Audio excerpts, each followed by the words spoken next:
The Gap logo remix is a good example of how to utilize competition, submission from your fans or your loyal followers, and create engagement with the Web3 space, metaverse, and everything all in one.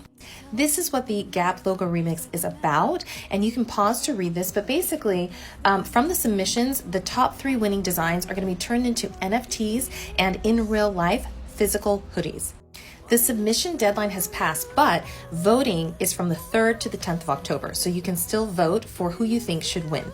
Winners are actually going to be announced on October 12th, and stage 1 of this overall event is going to start on October 19th, with stage 2 on October 26th. And by the way, the first place cash prize is $15,000. Okay, Gap.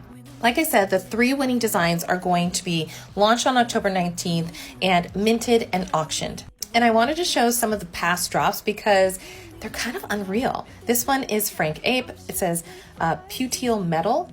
This one is Dapper Dan, and it says Blue Pylon. Here's another Frank Ape. This one says Alver, and this one says Demit, and it's kind of cute.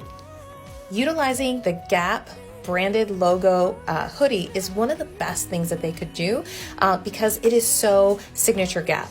And then combining the competition aspect, bringing in submissions from designers, giving these designers a platform through this NFT in real life campaign is absolutely brilliant.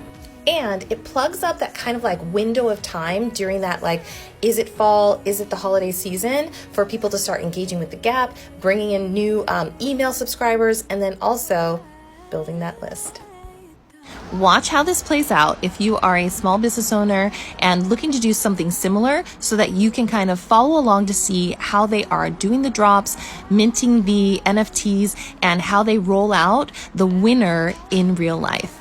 Good luck.